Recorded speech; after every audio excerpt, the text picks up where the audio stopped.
Hello student, स्वागत आहे तुमचं विक्रम अकॅडमीच्या यूट्यूब चॅनलवर. आज आपण 10th सेमिस्टर जॉमेट्री हा सब्जेक्ट शिकत आहोत आणि आपल्याला प्रॅक्टिस सेट 7.3मध्ये रिमेनिंग बाकी असणारे काही सम्स घ्यायचे आहेत. तर हे सम नंबर 12. ओके, सो इथे तुम्हाला रेक्टँगल दिसतच आहे. PQRS is a rectangle. PQ is 14 centimetre. PQ 14 आहे. QR is 21 centimetre. QR 21 centimetre आहे. Find the areas of the part X Y Z यांचा एरिया आपल्याला फाइंड आउट करायचा आहे. ठीक आहे, तो फर्स्ट आपण काय करूया, रेक्टँगल्स दिलेला आहे तर रेक्टँगलचा एरिया काढूया आपण. Okay, yes, area of rectangle PQRS, तर length into breadth. Okay, length किती आहे 21 सेंटीमीटर आणि ब्रेथ किती आहे 14 सेंटीमीटर. यांची इंटू जे काय होणार ते आपलं आन्सर असणार आहे 294 स्क्वेअर सेंटीमीटर. स्टेटमेंट नंबर 1 पुढे यूज होणार आहे. काय फाइंड आउट केलं इथे आपण, रेक्टँगल PQRSचा एरिया. ओके, ना नेक्स्ट काय करायचं आपण, तरी एक्स या सेक्टरचा, एक्स हा सेक्टर आहे त्या सेक्टरचा आपण एरिया काढूया. तर PQ आपल्याला तिथे दिली आहे 14 जी रेडियस होईल ती 14, तर ही पण समजा इथे T नेम घेतला आपण तर QT ही पण 14च झाली, म्हणजे रेडियस सेमच असते. So for sector X radius किती आहे 14 सेंटीमीटर. ओके, ठीक आहे. So therefore area of sector X, तर एरिया घ्यायचा सेक्टरचा formula theta upon 360 into pi r square. Theta इथे किती आहे, तर अँगल 90 डिग्रीचा आहे म्हणजे 90 अपॉन 360 इंटू पाय व्हॅल्यू 22/7 आणि आर म्हणजे 14चा स्क्वेअर करावा लागेल. ओके, आता हे सॉल्व करूया आपण इथे. येस, 0 कट होतील, 9 1 जा 9, 9 4 जा, so 1/4. Okay, 22/7 as it is. 14चा स्क्वेअर मीन्स 14 इंटू 14, 7 2 14. ओके, आता 4 ॲज इट इज राहू द्या.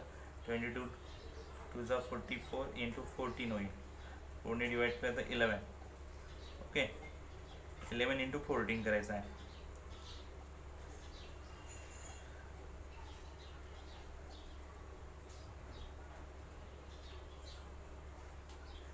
$154 येणार. ओके, 11 इंटू 14 यांची 11 4 जा 44 कॅरी 4, 11 जा 11 and 15 square centimetre is called second number second. Area of part x और सेक्टर एक्स.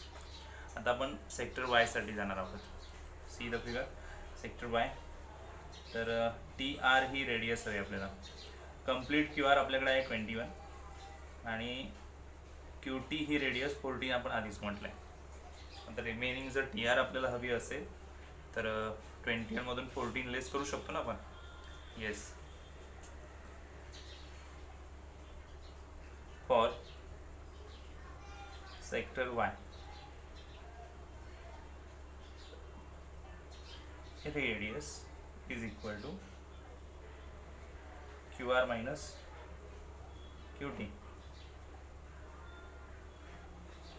बिटवीननेस आहे असं सांगू शकता तुम्ही, बिकॉज R हे मिडलला आहे.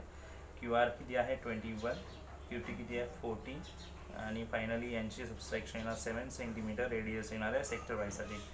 So area of sector Y काय करणार आपण आता, इथे फॉर्म्युला घेणार theta upon 360 into pi r square. Okay, theta आहे 90 डिग्री, रेक्टँगल आहे तो 90 डिग्रीज येणार आहे. पायची व्हॅल्यू 22/7 आणि इथे 7चा स्क्वेअर होईल. 9ने डिवाइड केलं, 9 1 जा 9, 9 4 जा 36, 1/4 इंटू 22/7 इंटू 7 स्क्वेअर म्हणजे तर 7 गेले त्याच्यामध्ये 22 154 डिवाइड बाय 4 4ने डिवाइड करूया. ओके 4ने डिवाइड केल्यावर काय येणार 4 3 12 किती राहतात 34 4 8 32 रिमेन 2 सो 20 होणार 4 5 20 स्क्वेअर सेंटीमीटर. हे झालं area of part Y. Number 3 आता एरिया ऑफ पार्ट झेड पाहिजे. नीट बघा आता झेड हा काही सेक्टर नाही आहे, दोनच सेक्टर होत आहे, पण झेड हा रिमेनिंग पार्ट आहे रेक्टँगलमध्ये. तर रेक्टँगलच्या एरियातून तुम्ही एक्स आणि वायचे एरिया जर लेस केले तर रिमेनिंग झेडच असणार आहे. सो इट मीन्स इथे लिहिताना पण लिहिणार आपण area of part Z is equal to area of rectangle PQRS minus area of part X एकत्रच लेस करूया एरिया ऑफ पार्ट वाय दोन्ही ॲड करू. तर PQRSचा एरिया आपल्याला किती मिळाला होता तर 294 minus area of part x किती मिळाला 154 आणि एरिया ऑफ पार्ट वाय किती मिळाला 38.5. दोन्ही ॲड करूया आणि मग लेस करता येते 0.5 तसेच 8 and 4 12 कॅरी 1 5 and 4 9 192.5 लेस करायचे आहेत 294 मधून. तर लेस करून लिहूया आपण 294 मधून. तेच रफ करूया आपण वर्किंग.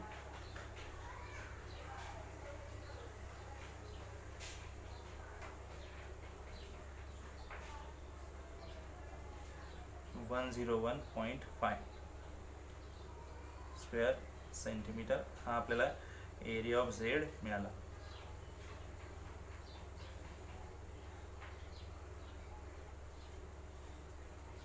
ओके हा समजलाय की नाही.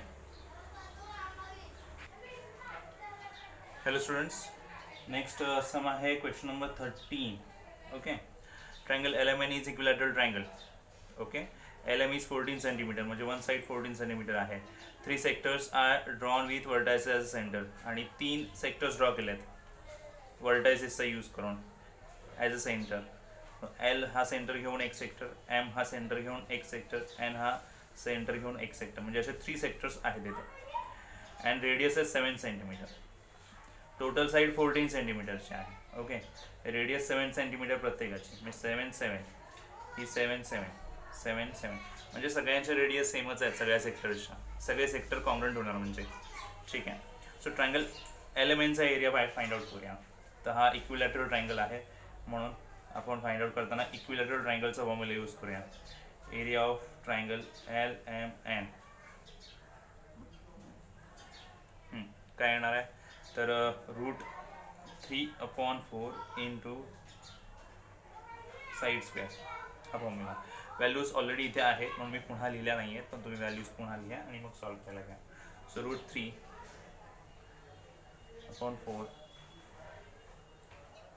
इंटू साईड किती आहे 14चा स्क्वेअर. ओके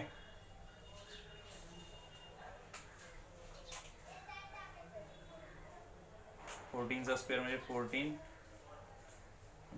डायरेक्टली करू शकतो 196. ठीक आहे मग 4ने डिवाइड करूया आणि म्हणजे आन्सर मिळेल आपल्याला 4 4 16 remain 3 4 9 36. So √3 into 49. Okay next calculation students. √3ची व्हॅल्यू 1.73 असते. क्वेश्चनमध्ये दिली नाही आहे बट ती त्यांची मिस्टेक आहे, नेहमी देणार तुम्हाला व्हॅल्यू. सो √3ची व्हॅल्यू 1.73 इंटू 49 आपण करणार की आपल्याला आन्सर मिळेल. ओके तर मी मल्टिप्लिकेशन करून चेक करतो, तुम्ही सुद्धा चेक करू शकता मल्टिप्लिकेशन काय येणार आहे. ओके 84.77 स्क्वेअर सेंटीमीटर असं आन्सर आलेलं आहे. This is area of triangle LMN आणि आपला फर्स्ट आन्सर जो आहे आपल्याला मिळालेला आहे. ठीक आहे सेकंड आन्सर सांगितलं आहे फाइंड आउट करायला. Area of any one sector. सगळे सेक्टर सेमच आहेत बिकॉज त्यांच्या रेडियस सेमच आहे. So area of any one sector तर आपण म्हणूया एल रेडियस असणारी. ओके, सो स्टुडंट्स आपण इथे लिहूया all sectors has radius 7 centimeter. Therefore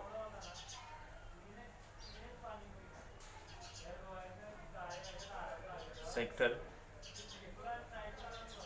with center L is equal to sector with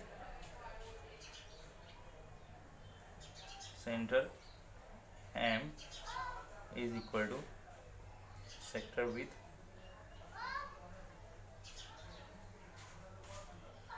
center N. ठीक आहे, आता आपण घेऊया area of sector with centre L. Area of सेक्टरचा फॉर्म्युला घ्या, theta upon 360 into pi r square theta. Equilateral triangle आहे आणि equilateral ट्रायंगलचा अँगल ईच अँगल 60 डिग्रीचा असतो, रिमेंबर. त्यामुळे थीटा 360 सर. पायची व्हॅल्यू 22.7 घेतली आणि आर 7 आहे सेक्टरसाठी, 7चा स्क्वेअर. तर हे सॉल्व करूया. 1/6 येणार. ओके, 22.7 आणि 7 इंटू 7 कट झालं. अप्पर नंबर येणार 154 आणि बिलो 6. 6ने डिवाइड करूया. 6 2 जा 12, रिमेन 3. 6 5 जा 30. Okay, remain 4. 6 6 जा 36. 6 6 जा 36 मीन्स पुढे कंटिन्यूस राहणार आहे. तर राऊंड अप करून आपण त्याचे 7 करूया. This is square centimetre. Area of sector L. Okay, so any one sector find out करायला सांगितलं होतं, तर आपण एनी वन सेक्टरचा एरिया फाइंड आउट केलेला आहे. आता third one, area of all sectors. All sectors, sector सर्व इक्वल आहेत आणि 3 आहेत म्हणून आपण एकाच सेक्टरच्या व्हॅल्यूला 3 इंटू करूया. ओके, सो 3 इंटू केल्यावर येणार नाही. 3 7 जा 21 कॅरी 2, 3 6 18 and 2 20 कॅरी 2, 3 5 जा 15 and 2 17 कॅरी 1, 3 2 जा 6 and 1 7. हे झालं थर्ड आन्सर. आणि आता फोर्थ आन्सर जे आपल्याला फाइंड आउट करायचं आहे, तर फोर्थ आन्सर काय बघा, एरिया ऑफ शेडेड रिजन. तर हा मिडल पार्ट जो आहे तो, तर कम्प्लीट ट्रायंगलमध्ये तिन्ही सेक्टरचा एरिया जर लेस केला तर रिमेनिंग पोर्शन शेडेडच राहणार आहे. सो त्याच वेने आपल्याला सॉल्व करायचं आहे. So area of shaded region is equal to area of triangle 11 minus area of all sectors. Okay, तर ट्रायंगलचा एरिया 84.77 मिळाला होता आणि इथे 77.01 मिळालेला आहे. यांची सबसेक्शन 7 - 1 6 7 - 0 7 40 - 7 7 7 - 7 एवढंच आन्सर यायला हवं. सो हे लास्ट फायनल आन्सर असेल 7.76 स्क्वेअर सेंटीमीटर. ओके स्टुडंट्स, तर इथे 2 सम्स मग घेतलेत आपण आणि पूर्ण प्रॅक्टिस सेट जो आहे हा 7.3 इथे संपलेला आहे. ठीक आहे, आणि पुढचा पोर्शन जो आहे 7.4 हा रिड्यूस पोर्शन आहे, त्याच्यामुळे हा टॉपिक संपला आहे असंच म्हणता येईल. तर आपण या व्हिडिओला इथेच थांबूया. भेटूया पुढच्या व्हिडिओमध्ये. तोपर्यंत गुड बाय, टेक केअर.